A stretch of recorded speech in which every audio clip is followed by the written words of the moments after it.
Hi everyone, welcome back to my YouTube channel. If you're coming across me for the first time, my name is Igbo Girl Living. I post faith, fashion, and lifestyle content here every Friday and every Sunday. So join the rest of us. We're a small but growing community. We're the fashionable believers by subscribing to the channel, clicking the like button, sharing, and turning on your bell notifications so you don't miss any uploads whenever I put them up. I'll be right back to join you. You're welcome once more.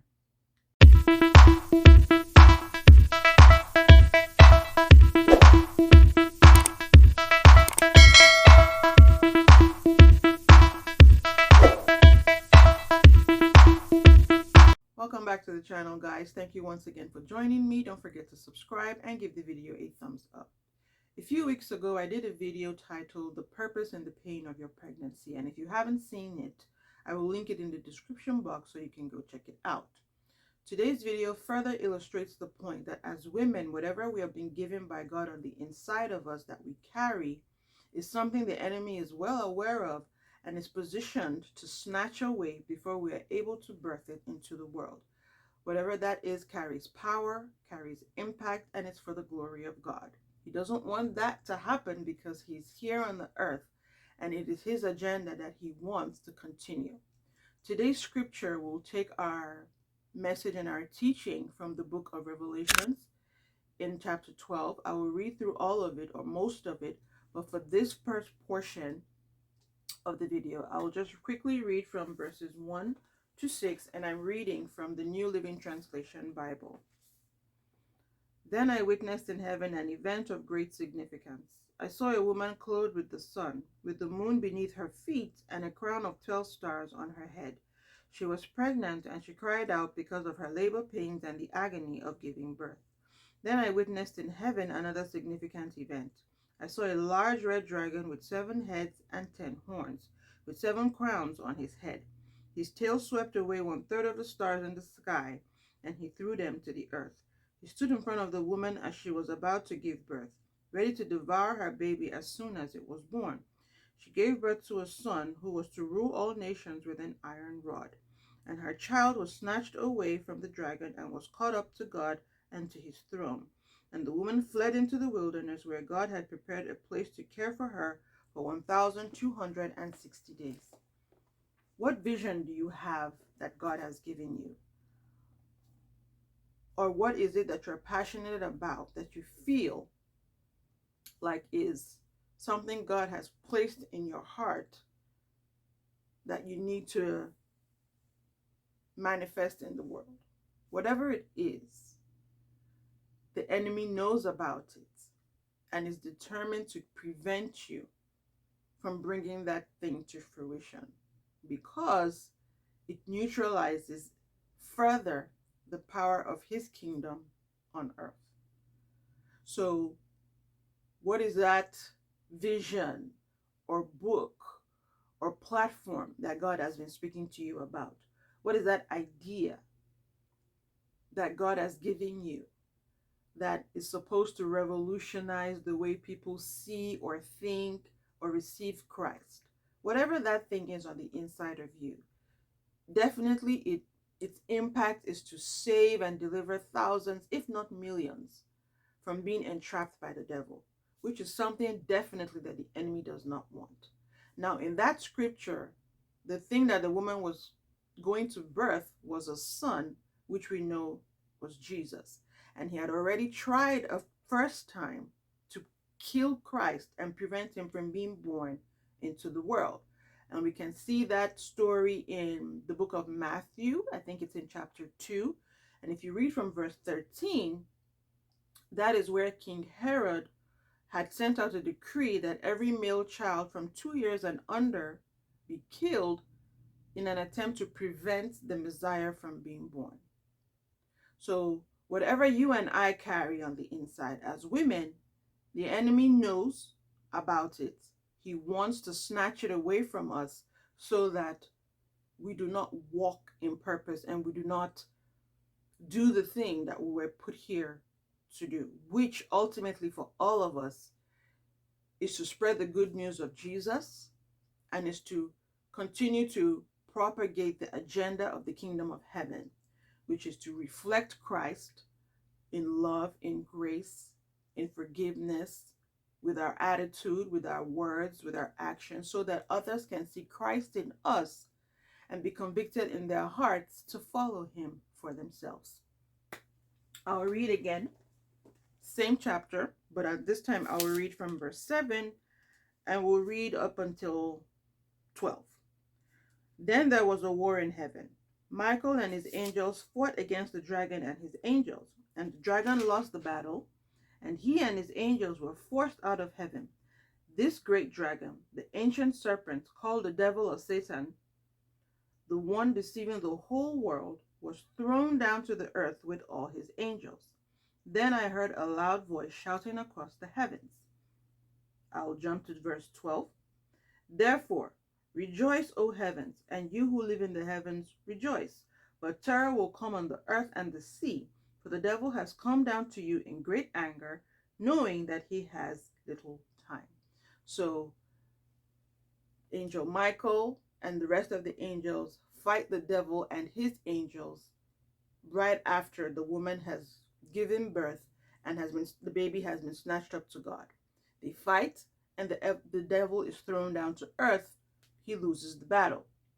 So for us here on earth, this is the enemy's domain, and he's really angry that he could not prevent Jesus from being born.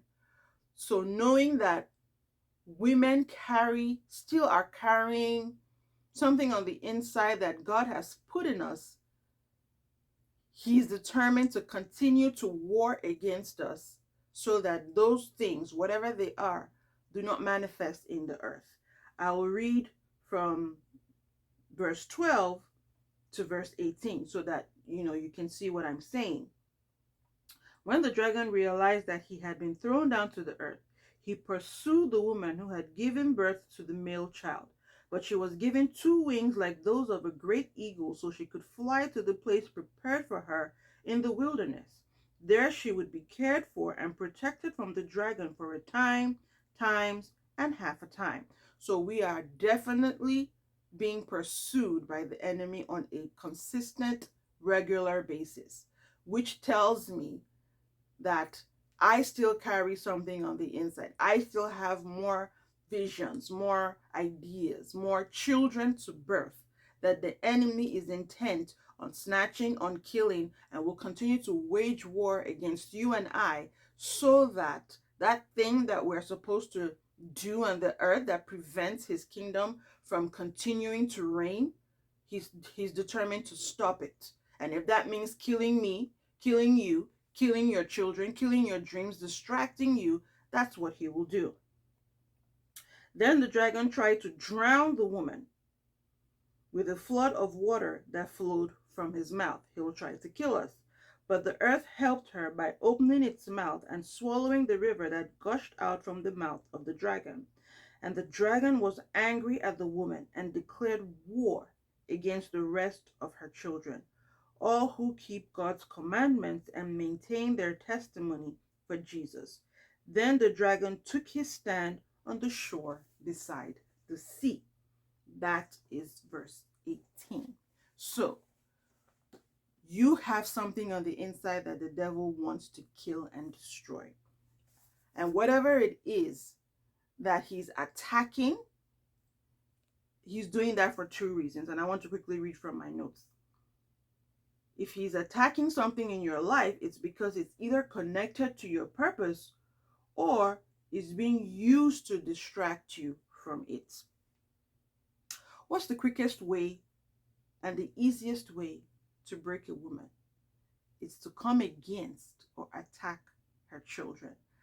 That, I think, is the one thing that can distract a woman's focus, that can shift her attention from the thing that she was so gung-ho about, knowing that this is what she's put on this earth to do, and move it to her children. We've seen in the scripture that the enemy will try to kill us.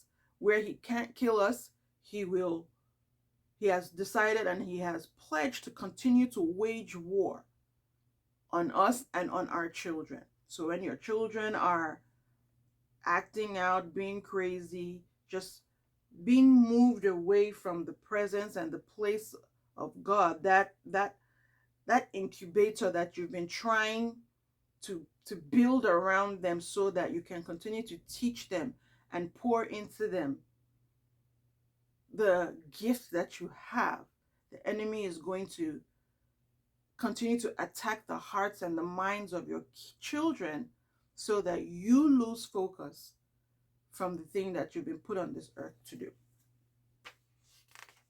I'll read from my notes. Satan wants what God has given you, and he won't stop coming after it, after us, and our children.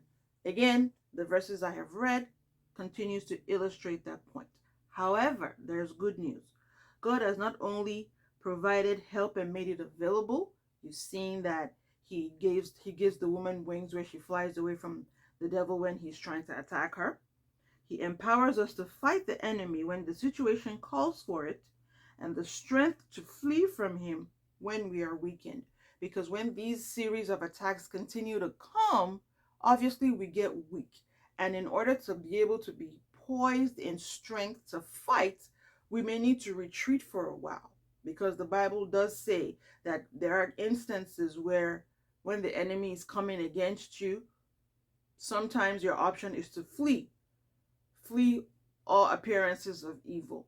Run away from temptation, the same way Joseph ran from the Pharaoh's wife when she was trying to seduce him.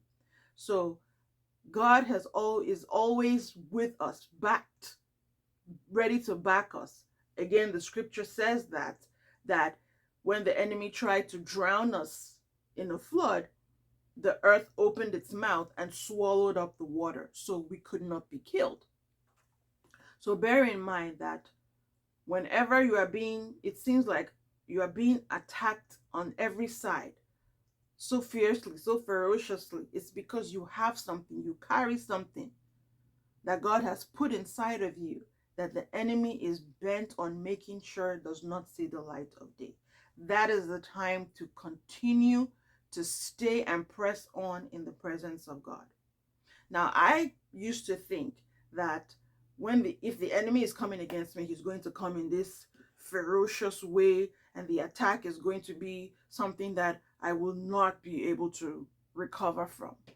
Sometimes he does that, but many times his attack is subtle, such that you are not even aware of the time when your focus shifts from here to there. And for me, I've seen it specifically when I started this YouTube channel and I decided, the Lord placed in my heart to continue to start speaking about faith topics as it relates to women. Like Eve in the garden, he starts by trying to plant seeds in my head. Are you sure God called you? Are you sure you're supposed to be speaking about such things? Do you even know the Bible? You're not really a good speaker. You'll never be like this person or that person. And those thoughts were playing in my head in order to keep me from making the video that I need to make. Even today, I think I've shot this particular video probably like 12 times. And I know that is his attempt to keep me from giving you this message that I know God has asked me to share. So regardless of how persistent he attacks, it's my job to just center myself, give it to God, and let him do the rest. I hope that makes sense. So, concluding, verse 18 of the scripture ends by saying, "Then the dragon took his stand on the shore beside the sea." And in Revelation 13, we see that the devil gives his power to the beast of the sea, who goes on to blaspheme against God and wage war against God's people, conquering them. Why does he do this, or why did he do this? One, remember, he's angry that he could not kill what the woman carried. He could not kill the child that the woman was carrying on the inside. And two, the woman continues to be protected to this day by God by virtue of what she carries. So we are still protected by God to this day by virtue of what we carry on the inside. So whoever it is that he needs to use to distract us and to keep us or kill us so that the thing that we're carrying does not see the light of day, he will use. Therefore, she and the rest of the world will suffer great persecution because of that. So I think I'm saying all this to say, don't minimize your gift, your vision, or the thing that you've been anointed for. It's meant for impact on the earth for God's glory. And remember that you have help and you have the authority of Christ to consistently defeat the enemy as long as you don't allow yourself to be distracted. He will use any and everything to distract you. He'll use your relationships. He'll use your past traumas and pains, your past mistakes. He'll use your present failures, your circumstances, whatever situation. He'll use whatever he has at his disposal. And I think quickly I want to just mention the story that's going around now about the late Shanquilla Robinson, who was actually killed by her so-called friends. That young lady had a vision. She was doing the thing that God had put in her heart to do, and she was making impact. And because the enemy was upset that she was doing the thing God had put in her heart to do, he uses the people who were supposed to be her friends to take her life from her, stopping the vision that God had given her. So it's not always some enemy from somewhere that will come and attack you. Many times it's the people in your circle, the people you trust, the people you claim are your loved ones. That's why a significant other will kill a woman, domestic violence. It doesn't make sense. It doesn't make sense. These are all of the enemy's attempts, all of the ways that he uses and employs to kill us, to stop us, to make sure that we do not carry out our assignment on the earth. Last week's video, I think I talked about that, where he will use whoever gives him permission to stop you. For the late Shanquilla Robinson, her friends gave the devil permission to use them to end her life. So, again, whatever it is that you have, just know that it's something that is meant for impact, was put inside of you by God for a purpose. What that purpose is, you need to go find out in the presence of God, in the place of prayer and fasting, in praise, in worship. Just authentically and honestly come to God, and he will show you and tell you what it is that he needs for you to do with the vision that he has given you. He wants to partner with you, and you have to be available in order for him to do so. Let me know what your thoughts are regarding this video. Leave them in the comments. Thank you so much for watching. I will see you guys next week. Thank you. Bye.